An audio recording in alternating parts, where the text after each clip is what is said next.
ukiwa na saluni ya kike unaweza ukaingiza kiasi cha shilingi 50,000 mpaka 100,000 kila siku. Najua wengi hawajui nini wafanye. Katika video hii nitaenda kukuambia ni jinsi gani unaweza ukaifanya biashara ya saluni, na utajifunza mtaji ambao unahitajika, lakini pia utajifunza ni kwa namna gani unaweza ukaendesha biashara hii. Moja ya kitu ambacho kinawaumiza watu wengi kwenye biashara yoyote ile ni namna gani yaanze. Na kwenye kwanza bwana, hapo ndipo pana mtiti, hapo ndipo pana mtihani, na hasa kinapokuja kipengele ya budget. Sasa mimi kwa experience yangu nitakushauri uanze kwa staili hii ifuatayo. Jambo la kwanza kabisa, ikiwa unataka ufungue saluni, jambo la kuzingatia, lazima uwe wewe mwenyewe una ujuzi. Lakini kama hauna ujuzi, basi uwe unamfahamu mtu ambaye ana ujuzi, ambaye unaweza kufanya naye kazi, aidha kama ajiri au whatever. Kama hauna ujuzi, watu wengi sana wanafundisha ujuzi wa kusuka, ujuzi wa makeup na kadhalika. Kwa hiyo make sure una ujuzi. Lakini kuwa na ujuzi ni jambo la kwanza. Jambo la pili, tunataka ufungue ofisi, tunataka uanze. Kwa utaamua sasa kama utafungua ofisi ni kesi nyingine, lakini kama utaamua pengine kutoa huduma ya saluni kwa maana ya kufuata wateja pia, na ni kesi nyingine. Mimi leo nitaongelea kwenye hii video kwa wale ambao wanataka wafungue ofisi. Lakini ukiachilia mbali kwa na ujuzi, jambo la pili, lazima uangalie location. Location ni muhimu sana unapotaka kufungua biashara ya saluni. Usifungue biashara ya saluni kwa watu eti ni kitu fulani ambacho naamini kinakulipa au unakiweza. Hapana, kitakuposti. Unaweza kufungua biashara saluni, ukakuta sehemu unapofungua pana saluni zipo 100. Sasa wewe utafungua kweli? Kwa hiyo unapoangalia location, kwanza zingatia, je, panafikika hiyo eneo? Lakini je, ile eneo unataka ufungue watu wanahitaji kweli hiyo huduma? Na kujua kama wanahitaji au hawahitaji, chunguza tu wale watu, je, huwa wanasuka, na kama wanasuka wanaenda wapi? Kitu kingine, angalia, je, kuna watu tayari pale ni washindani kwamba na wenyewe wanatoa huduma kama ya kwako? Kama hamna na kuna watu wengi, basi ni advantage, anza moja kwa moja bila kujiuliza. Lakini kama wapo, pia lazima ufanye tafiti nyingine zaidi kwamba je, hawa watu strength yao ni ipi na mapungufu yao ni yapi? Ukijua mapungufu ya mshindani wako, ni rahisi kumshinda kwenye biashara. Mwingine yeye anachelewa kufungua saluni. Kwa hiyo wewe manake ingesi kama ukianza, hiyo point utaichukua kama advantage kwamba bwana, mimi kama anafunga saa 3 basi mimi nifunge saa 12. Kama mtu anafunga saa 2 basi mimi nifunge saa 4. Lakini je, maka anayetoa ana huduma nzuri, anataka customer care nzuri? Hiyo nayo ni tricky ambayo itakusaidia. Lakini pia ukiachilia hayo mambo mawili, kwa sababu hayo ndio mambo makubwa, ujuzi, lakini pia location, itakayofuata hapo sio kelele nyingine wala sio project nyingine. Ni kuwa na mtaji mkononi na kuanza kuifanya biashara hii ya saluni. Na mtaji wako uwe shilingi ngapi? Bwana, mimi nisikufiche, mtaji wa kufungua saluni ya kike ni kiasi chochote kile, ni kiasi chochote kile ambacho ulichonacho unaweza ukaanza nacho. Ila mimi kwenye video hii nitakugawanyia mtaji wa shilingi milioni 2. Namna gani unaweza kuanza na mtaji milioni 2. Lakini kitu cha msingi ni kwamba kwenye hii milioni 2, jinsi nitakavyoigawanya, nasema haya ni makadirio ya jumla. Anaweza kubadilika kutokana na location. Mtu anayefungua saluni labda Kariakoo au Sinza, usitegemea atafanana labda anayefungua saluni labda Nzega. Hao watu waweza kufanana. Lakini kupitia makadirio haya utapata picha halisi kwamba bwana, kumbe saluni inataka hiki au hiki haitaki. Lakini kwenye haya makadirio, na yake kwa mazingira uliopo, gharama zinaweza zikaongezeka kidogo au gharama zinaweza zikashuka kidogo kutokana na mahitaji ya jinsi gani unataka saluni yako ianze. Ndio unataka na decoration, unataka kibao. Kwa hiyo beginner, ukifuata budget hii itakusaidia. Jambo la kwanza kabisa ambalo unaweza kuanza nalo kwenye saluni ni kodi. Kodi hapa, kadiria labda kodi kibanda utakachokipata ni cha kawaida. Hiki utalipa 60,000 kwa miezi 6. Ambapo tunasema jumla itakuwa shilingi ngapi? 60 mara 6 ni kama 360,000. Jambo la pili ni mfanyakazi.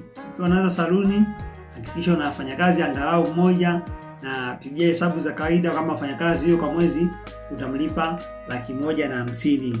Jambo la tatu ni vifaa vya ususi. Hapa labda unaweza kuchukua vile viti vya ususi vya kuanzia, na gharama yake wastani tunasema shilingi 300,000.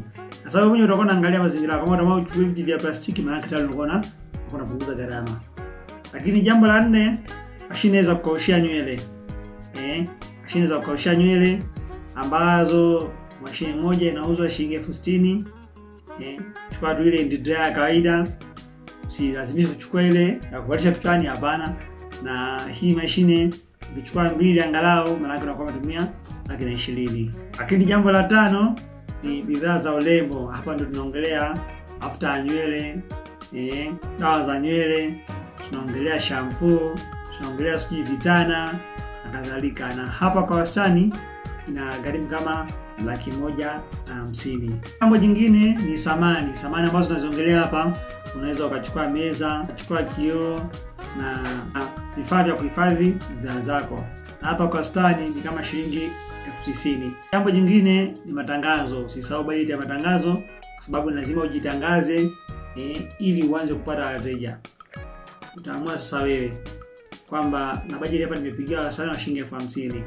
Utaamua kama location yako iko mbele ya barabara, basi ukipata hata bango la kawaida tu la 25, 30 inakuwa inatosha. Lakini nzuri zaidi kujitangaza mitandaoni. Na mitandaoni kujitangaza, tangazo lako linafikia watu wengi. Shilingi 50,000 unaweza kufikia hadi watu 30 mpaka watu 50. Kwa hiyo wakija kusuka hao tayari inakuwa ni bingo kwako. Lakini jambo jingine tunasema ni kodi pamoja na hela ya akiba au hela ya dharura, kwa sababu kwenye biashara na dharura zinajitokeza, na hapo nimepigia kama wastani wa shilingi 300,000. Maana pia inaweza ikapanda au ikashuka, na kujumlisha hivyo vyote inakuja kama kwenye milioni 2, around milioni 2. Lakini kwa yule ambaye anataka kuanza, nitamshauri baadhi ya mambo ambayo yatamsaidia. Kwanza, usianze na huduma nyingi, anza na huduma chache. Unaweza kuanza kusuka kabla na dread. Jinsi unavyozidi kupata faida, unazidi kuongeza huduma zako taratibu. Lakini jambo jingine, anza na mfanyakazi mmoja. Usitake kuwa na wafanyakazi wengi, unaona kama unaanza kwa hapana. Anza na mfanyakazi mmoja. Na kama unafungua saluni ya kike, ushauri wangu unaweza kumchukua mfanyakazi wa kiume ambaye ni smart, anajua kusuka. Guys, hii ni kodi ambayo watu wengi walioitumia inafanikisha. Fungua saluni ya kike, ukimweka mwanaume, hiyo saluni yako watu wakishajua itakuwa inajaza watu balaa. Kama wabadi, basi watafuta vijana vijijini huko, ingia makubaliano pengine na ndugu zake, ukamsomesha miezi 3 miezi 6, akishajua kusuka style fulani, majibu saluni yako. Inakuwa ni picha ya kuvutia wateja wengi sana. Unajua kwenye saluni za kike zilizo nyingi, watu wanaamini ni sehemu watu ambapo wanajadili maisha ya watu, mambo ya ombea. Lakini kama mwanaume smart anasuka pale, saluni yako itakuwa haikaukiwi wateja. Lakini kitu kingine ambacho kitakufanikisha ili biashara yako isiweze kufa, unaweza kuuza baadhi ya bidhaa. Kwa mfano, ukauza rasta, ukauza mafuta ya nywele, ukauza vitu mbalimbali ambavyo vinahusiana na kichwa. Na zile kofia za mama au ambazo wanavaa kama wamesuka wakati analala. Vikorokoro kama hivyo na viongeza kwenye saluni yako, itakusaidia kuvutia wateja wengi. Lakini pia kitu kingine, as long as una ujuzi tayari unasuka, inaweza ikawa ni advantage kwako kuanzisha huduma ya mafunzo. Ukao unafundisha pale, watu wanakuja kujifunza na lipia ada. Na unakuwa umeanzisha kama darasa. Au unakuwa unapika vitu vyote. Japo hiyo ni baadaye. Ukao anza kwanza utengeneza wateja wako, ili baadaye ili uendelee kukuza biashara yako, unakuwa unaongezea vitu kama hivyo. Unafundisha watu kusuka pale. Lakini sasa hivi mambo yabadilika, mambo yanaenda kiteknolojia zaidi. Usishie tu kufundisha watu mtaani wako labda Manzese hapo, hapana. Wewe ukiwa unasuka either ni doli au pengine unamsuka mtu, andaa kozi yako ya online. Fundisha ukiwa unasuka labda Yebo, fundisha ukiwa unasuka anaita Gilioni, anaita Kilimanjaro, anaita Nautilus. Iko kibao, fundisha ta style 10 20. Zile style zipaki kwenye course, kwenye video yako. Zile video unazirekodi, unaziupload either YouTube au unazihifadhi kwenye Google Drive, then unajitangaza mitandaoni. Watu watakuja kutoka sehemu mbalimbali za nchi, kutoka Songea, kutoka Dar, kutoka Bukoba, kutoka kila kona ya nchi, lakini wengine watatoka hata nje ya nchi wanatamani kujifunza kwako. Na course yako weka bei ya kawaida tu standard, course nzima labda shilingi 20,000 au shilingi 50,000 au shilingi 100,000. Labda ukitaka kujifunza pengine mtindo pengine wa kusuka style tu hapa, labda pengine shilingi 2,000, shilingi 5,000 whatever. Hiyo kitu kitakusaidia kuingiza pesa kwenye ofisi yako ya saluni. Usitegemee tu wala wateja ambao waje ndio wasuke ndio upate hela ndio ndishi maisha ndio ulipe kodi. Hapana. Unaweza ukafunga saluni mapema ukaona hii biashara mbona haifai. Na kitu sio kijua ni kwamba biashara zote zinalipa, ila wanaotumia mbinu za kivita zaidi na ambao wanawini hizo biashara ndio mbinu ambazo mimi nakupatia hapa. Kwa wewe ambaye unatamani ufanye biashara ya saluni na hawajui jinsi gani unaweza kujitangaza mitandaoni, kwa sababu biashara ya saluni biashara fulani ile ambayo tunasema wewe labda unapatikana mtaa fulani, labda Dodoma, tuseme pale Dodoma, unapatikana Dodoma pale, lakini kwa asilimia kubwa wateja wako usitegemee useti matangazo, tangazo likaonekane Sumbawanga, utakuwa unapoteza hela. Kwa asilimia kubwa itataka tangazo lako walione watu waliopo pale pale Dodoma, locally tunasema. Usitegemee huko Dodoma unaseti tangazo la kusuka wakalione watu waliopo Mara au Musoma au Mtwara, unakuwa unapoteza hela, kwa sababu wale watu kwa asilimia kubwa hawezi wakaja. Kuna tangazo lako seti walione watu wa pale pale eneo lililopo. Ikitokea unahitaji kujifunza jinsi ya kuseti matangazo ya serikali kama hii, basi usisite kuwasiliana na mimi mtaalamu wako kwenye namba za simu zinazoonekana chini kwenye screen yako 0656781501 na nitakufundisha. Utalipia gharama ndogo tu, nitakufundisha jinsi gani unaweza kuseti matangazo ya serikali kama hii ili uweze kuwapata watu waliopo eneo la karibu yako. Niambie hapo chini kwenye komenti kama biashara saluni ya kike imekuvutia. Niambie hapo chini kwenye komenti ili uweze kuconnect na watu wengine ambao biashara hii imewavutia na wanategemea kwenda kuianza.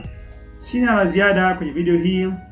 Tukutane wakati mwingine na kwenye wazo jingine la biashara. Asante.